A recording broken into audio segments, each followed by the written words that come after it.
Oh yeah, China stuff. Those are actually two things I haven't ordered. A mini microphone that is usually like a USB stick and another mini microphone. They feel so cheap, I can't even describe it. I didn't order them, just some random company sending me stuff for free that I absolutely do not need. Anyways, today it's all about mixing.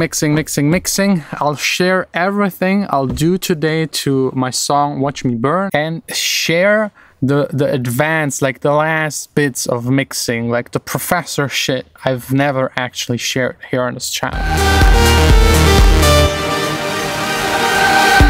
I'll rise up from the ground like the phoenix.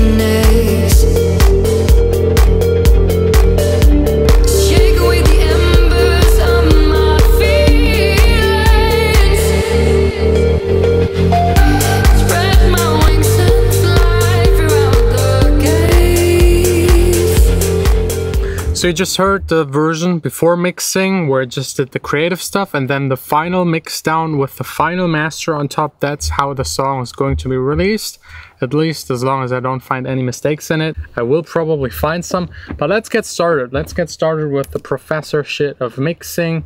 And I would love to start with like the metering stuff. It's boring, but it's really necessary, and you should use it and shouldn't be ashamed of using it. Especially if you don't have an acoustically treated room, this stuff is key. First of all, inside by Isotope to just check the loudness. By the way, I will link all of the plugins down below just if you're interested. Tonal balance control is really nice and handy because it shows you like the frequency response of your song.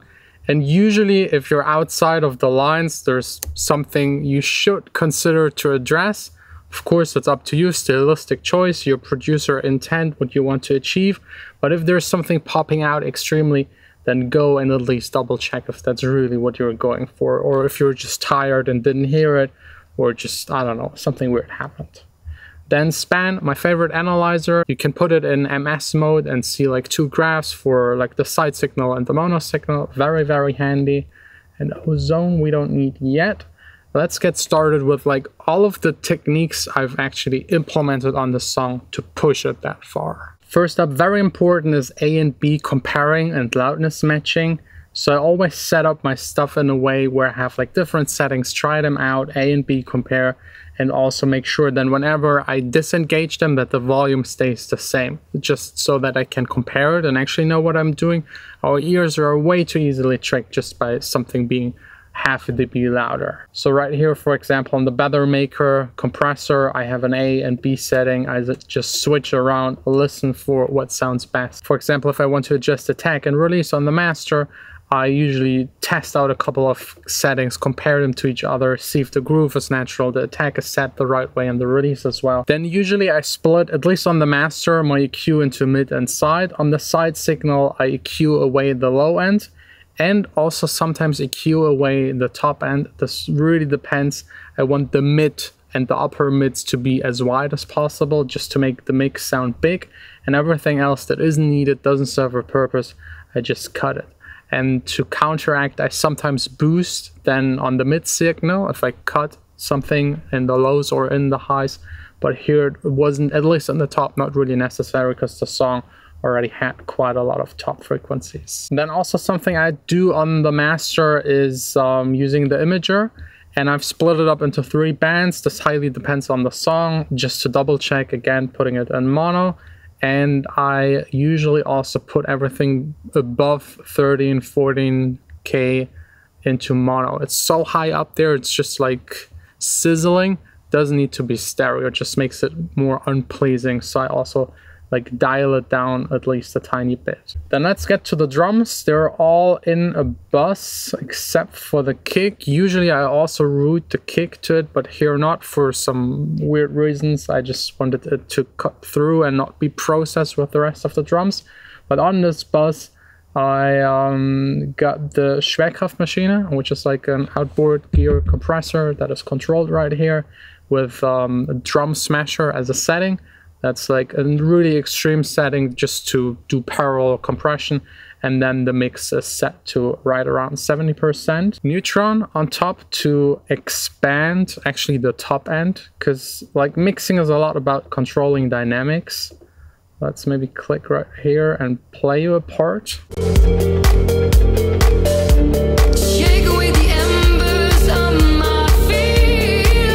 It's basically the opposite of compression. It adds movement again, and like we want to compress the mid signal and the lows maybe a little, but actually the top and sides have them bouncing a little, so we create the illusion of dynamic in certain frequencies, so our brain thinks there are dynamics, and others we just squeeze a lot to get the loudness. And also something I sometimes use on my drums is the transient master. You can use any kind of transient shaping tool, and you can, or I sometimes lower the sustain a little to make everything tighter, to make everything a little shorter, especially if you have the kick also in the bass. It also makes the kick shorter, and the shorter the kick, the more you can push the entire song. Don't make things too short. Right here it's like just like -6%. That's really a tiny hint just to clean it up a lot.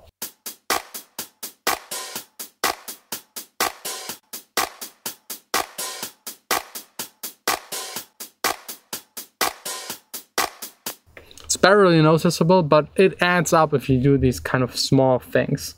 So consider like addressing the transients of your drums. You could also like add attack if necessary. Then on the vocals, for example, I got a compressor just to make sure nothing is jumping out, nothing too fancy.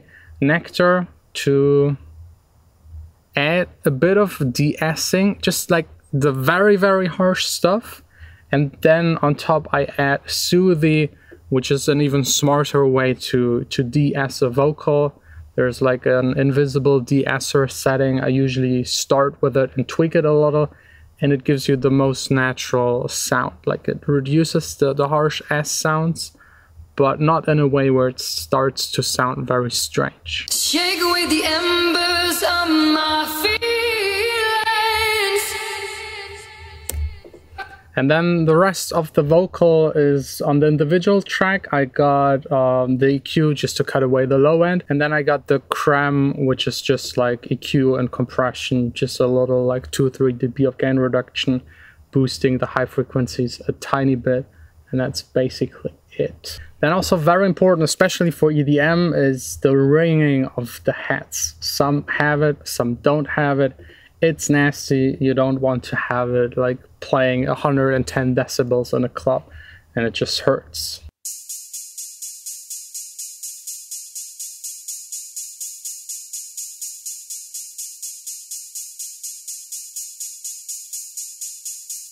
Was just like a nasty frequency. You can't even see it in the analyzer of the EQ that there's something jumping. Just try to get rid of it. Don't overdo it, because then you're killing the natural sound of your samples. But like these frequencies just hurt at very high volumes. And then on the master, to get the loudness, I'm using the Maker limiter. Right here, this is quite interesting because you have like a percentage between clipping and actually limiting. Let's maybe play it so you can see the gain reduction.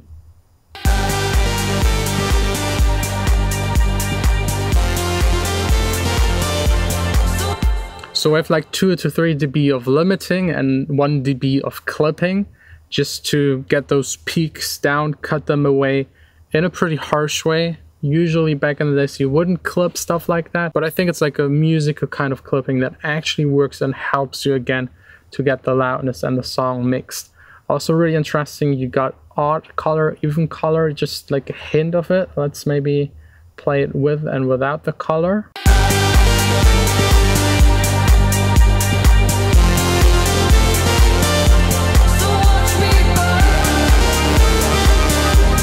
Just a tiny bit. I think if I solo the kick, you will hear it even more.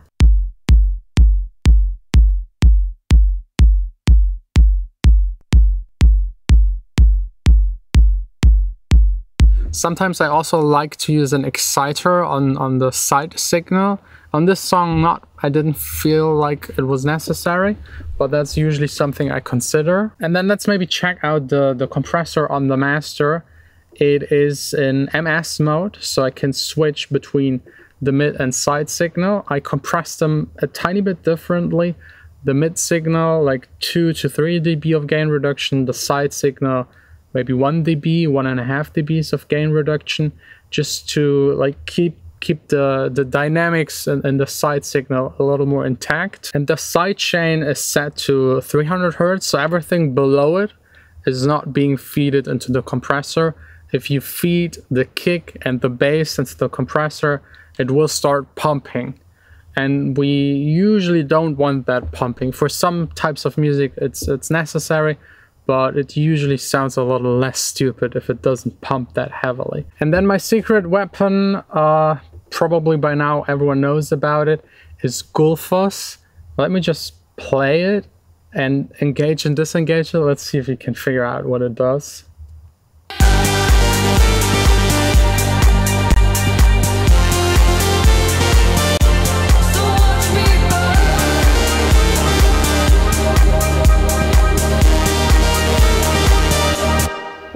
Kind of a dynamic EQ that is like leveling out to a very pleasing frequency curve your entire song.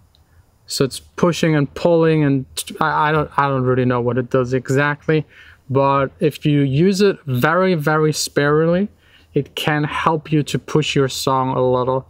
Like, let's say you're done and very happy with the overall balance, and you just want to have like a tiny bit less low end, a tiny bit more top end.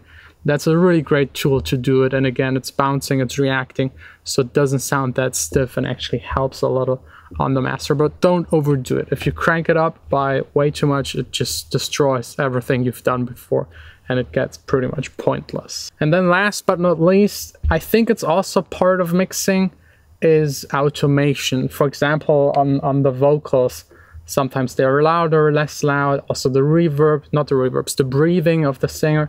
I just did it by automation. I know there's like isotope breathe, debrief or whatever that does it automatically, but it didn't work and I wasn't happy with the results. So I went in there and just did it by hand. Something similar on the top bass, that is like that nasty top bass.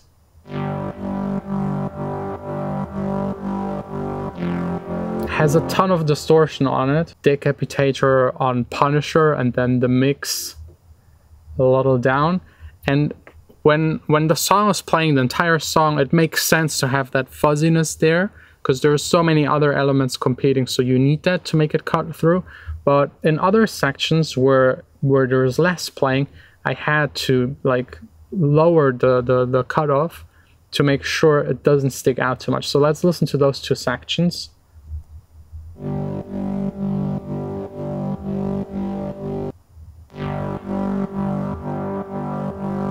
And then in the mix, I'll rise up from the ground like the phoenix.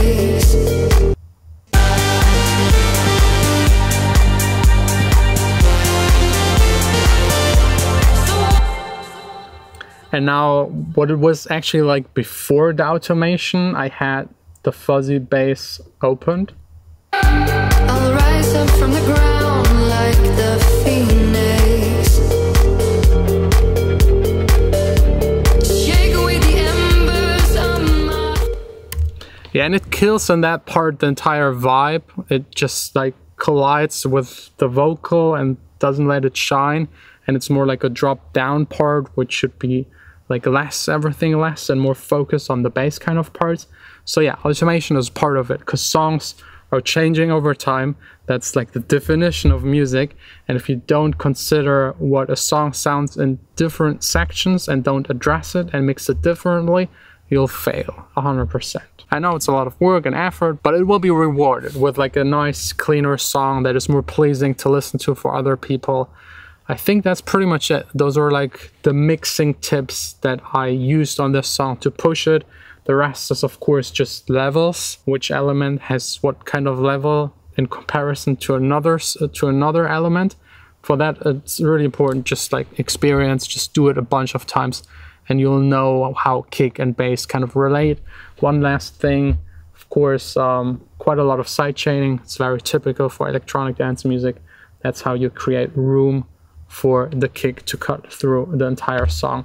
Consider side chaining, at least for this type of music, on almost every element. On bass, more obvious to have room for the kick, but even on a main synthesizer, maybe just a tiny bit to let the attack, the click of the kick cut through. I hope these tips help you. Try them out, listen, and like consider them, and like decide for yourself if it's something that helps your song or doesn't help. And for the rest of the day, I will just sit here and like enough with mixing and mastering. I will just work on a new song, creative stuff again, melodies, harmonies, sound design, that kind of stuff. So thanks a lot for watching. See you tomorrow back again here in the studio.